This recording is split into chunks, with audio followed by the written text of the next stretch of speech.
Donc bonjour, donc dans cette vidéo on va s'intéresser maintenant particulièrement aux modèles qui sont les arbres de décision, et puis je vais commencer par vous illustrer un petit peu les grands principes de ce modèle, sachant que c'est dans la vidéo suivante que je vous expliquerai comment on fait l'apprentissage de ces modèles. Alors je vous rappelle que les arbres de décision sont des modèles qui ont été développés pour le traitement de données qualitatives. Qualitatives parce qu'on a des variables avec des valeurs qui sont des valeurs discrètes, non pas des valeurs numériques. Et puis pour des problèmes multiclasses, c'est-à-dire qu'on a une classe à prédire qui est une parmi un nombre grand C. Alors plutôt que faire des grands discours, je vais tout de suite vous illustrer ce que c'est qu'un arbre de décision. Alors un arbre de décision, c'est un arbre, comme vous pouvez le voir ici, qui va permettre de tester les différentes valeurs des variables qualitatives qui décrivent un individu, et puis qui va nous permettre de prédire une catégorie. Donc qu'est-ce qu'on a sur un arbre de décision? On a un ensemble de tests, qui sont des nœuds intermédiaires de l'arbre. On a un ensemble de classes prédites, qui sont les feuilles de notre arbre. Et puis on a un ensemble de valeurs de variables qui sont sur les branches de l'arbre, d'accord, sur les différents arcs. Donc les grands principes des arbres de décision, c'est que c'est un classifieur, bah oui, c'est ce qui nous intéresse, c'est une fonction qui nous permet de prédire une catégorie, qui se décrit de manière symbolique sous forme d'arbre, c'est un algorithme en fait, tout simplement, de telle manière à ce que dans cet arbre-là, les nœuds représentent des tests sur les attributs, sur les différentes variables, que les branches correspondent aux valeurs possibles de l'attribut qui vient d'être testé, et que même plus précisément, il y a une branche pour chaque valeur possible, d'accord? Donc on va avoir autant de branches que de valeurs possibles pour un attribut, pour chacun des attributs qui a été testé. Et puis on retrouve les catégories, une ou plusieurs catégories, je ne sais pas pourquoi j'ai mis une ou plus catégories en tant que feuille de notre arbre de décision. Donc concrètement, on va voir comment ça fonctionne cette bestiole-là. Alors, je vais remettre mon transparent à la bonne taille, qui est un petit peu trop grand. Est-ce que ça marche? Voilà. Concrètement, donc, qu'est-ce qu'on a? Eh ben, on va avoir ici un individu. Donc ici, notre individu, c'est Marie. C'est notre petite variable x qu'on a envie de classifier. Cette variable, elle est décrite par les différentes valeurs des différents attributs. Et puis, quand Marie va être classée par l'arbre de décision, cet exemple-là va commencer par la racine de l'arbre, donc en haut. Un test sur la variable décrite dans le nœud de l'arbre va être effectué. Donc ici, c'est douleur. Douleur, la valeur de douleur, c'est gorge. Donc, notre petit exemple va suivre la branche qui correspond à la valeur gorge de l'attribut. Puis maintenant, l'attribut qui va être testé, c'est l'attribut fièvre. Notre individu X a de la fièvre, donc on va suivre, et puis jusqu'à ce qu'on arrive dans une feuille de l'arbre, et donc la feuille de l'arbre va nous indiquer quelle est la catégorie prédite sur cet individu X, et en l'occurrence ici c'est la catégorie rhume. D'accord. Donc le processus d'inférence, c'est-à-dire le processus de prédiction pour un nouvel individu, il consiste à prendre l'individu, commencer par la racine, tester la valeur du premier attribut, puis se déplacer de manière itérative dans l'arbre jusqu'à tomber dans une feuille, et c'est la feuille qui va nous donner là ou éventuellement les catégories prédites par le système pour l'individu X.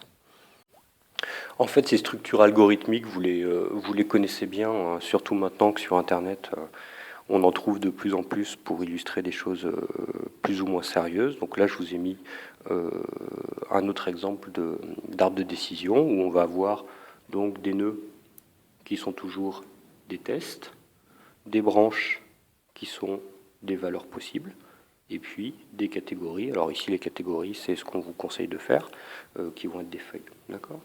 Donc on peut, voilà, c'est pour vous dire que c'est une structure de données qui est une structure algorithmique qui est relativement intuitive.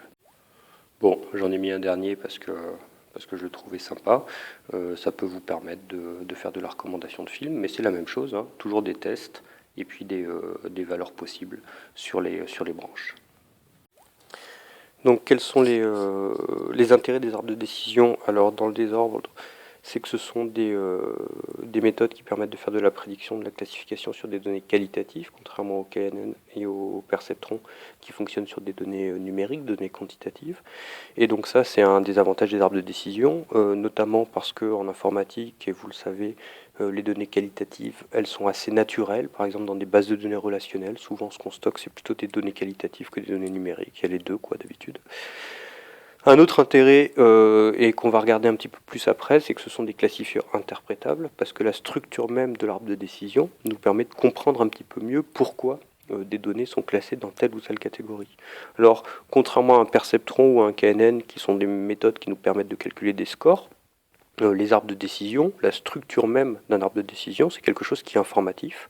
Ça nous permet d'une part de prédire une catégorie pour un nouvel individu, mais ça nous permet aussi un peu mieux de comprendre pour quelles raisons la décision a été prise. Et ça peut, dans certains contextes opérationnels notamment, ça peut être une bonne qualité. Et puis il y a quelque chose, et vous devez me croire sur parole, c'est que les arbres de décision sont des méthodes qui fonctionnent bien, surtout depuis quelques années, qu'il y a eu des nouvelles méthodes d'apprentissage des arbres de décision qui sont sorties, dont je ne vous parlerai pas dans ce cours-là, mais que vous verrez éventuellement l'année prochaine. Ce sont des méthodes qui fonctionnent bien en termes de qualité de prédiction et qui sont tout à fait comparables à des méthodes type réseau de neurones ou type perceptron par exemple.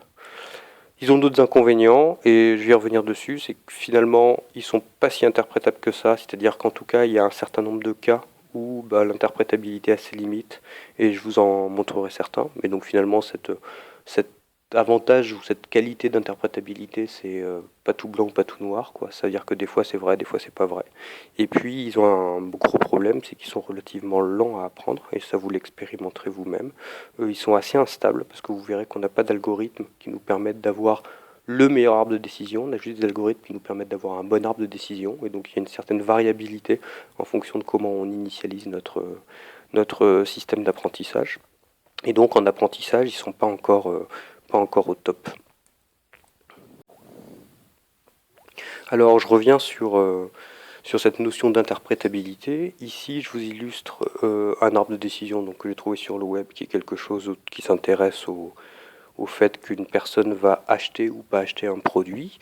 Et donc, si à partir d'un jeu de données, je suis capable de construire un arbre de décision, en plus d'avoir une machine de prédiction, je vais obtenir un système qui me permet de comprendre pourquoi les gens achètent et pourquoi les gens n'achètent pas. Et donc, par exemple, je vais pouvoir voir que dans le cas où un individu a un total d'achat inférieur à ce montant-là, ils ne vont pas être acheteurs. Dans le cas où il y a une fréquence d'achat qui est un petit peu faible, ça ne va pas être des acheteurs. Et puis, par exemple, on va avoir dans ce cas-là, ici, un acheteur, c'est-à-dire c'est quelqu'un qui a fait pas mal d'achats, qui a une bonne fréquence d'achat, qui a déjà fait des dépenses d'un montant relativement élevé.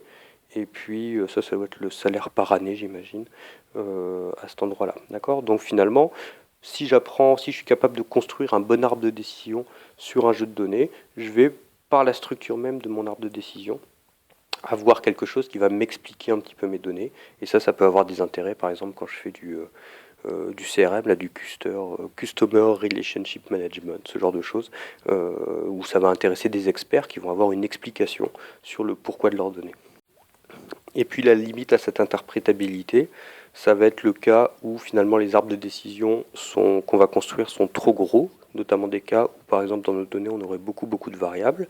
Alors oui, un arbre de décision c'est quelque chose qui peut être interprété, mais si maintenant mon interprétabilité elle consiste à regarder tous ces différents cas, c'est-à-dire toutes ces branches de l'arbre qui vont me permettre de comprendre pourquoi une personne va lire tel bouquin, une personne elle lit tel bouquin pour cette raison-là, puis pour cette raison-là, puis pour cette raison-là, puis pour cette raison-là, puis pour cette raison-là, etc. Et donc ça fait finalement un trop grand nombre d'explications, et donc ça limite l'interprétabilité, c'est-à-dire qu'on a une sorte d'explication un petit peu combinatoire, et donc on n'est pas capable de servir de grands arbres de décision pour interpréter des données. Par contre, cet arbre de décision qui est illustré ici reste un bon arbre de décision en termes de qualité de prédiction, mais on ne va pas pouvoir s'en servir pour interpréter. Enfin, un dernier point que je n'ai pas abordé sur les arbres de décision, c'est que je vous ai dit de manière un petit peu schématique que les arbres de décision étaient des méthodes de classification pour les données qualitatives. qu'est-ce qu'on fait si on a des données numériques? Est-ce qu'on est capable de faire des arbres de décision si on a des données numériques? Bah oui, on est capable de faire des arbres de décision si on a des données numériques. Je vous raconterai dans la prochaine vidéo comment on les apprend. Mais typiquement, ici on est dans un cas où on a une variable âge qui est une variable numérique, pas une variable qualitative. Et donc comment est-ce qu'on va utiliser une variable numérique dans un arbre de décision? On va l'utiliser en faisant un test sur sa valeur. Et donc par exemple, on va regarder est-ce que l'âge est supérieur à 9,5. Si c'est vrai, si c'est faux, et ça va nous permettre de construire cette structure d'arbre de décision. Donc on peut intégrer dans un arbre de décision des données numériques. On peut aussi intégrer dans un arbre de décision, même si on ne regardera pas comment on fait ça, des mesures de confiance qui vont nous permettre de dire bah oui, si c'est pas dans ce cas-là, si c'est pas un garçon, eh ben, il a une certaine probabilité de survivre. On a un certain taux de confiance sur le fait, dans ce cas ici, que notre individu va survivre. Donc les arbres de décision, ce n'est pas uniquement des modèles qui vont nous prédire exactement une catégorie pour des données qualitatives. Il y a plein de variantes des arbres de décision qui nous permettent de traiter des données numériques et puis de prédire des scores de classification, des scores de confiance sur la classification et pas uniquement des valeurs discrètes de classification. Dans la prochaine vidéo, ce qu'on va regarder, c'est comment est-ce qu'on les apprend, comment est-ce qu'on est capable, à partir de données, de construire cette structure d'arbre de décision.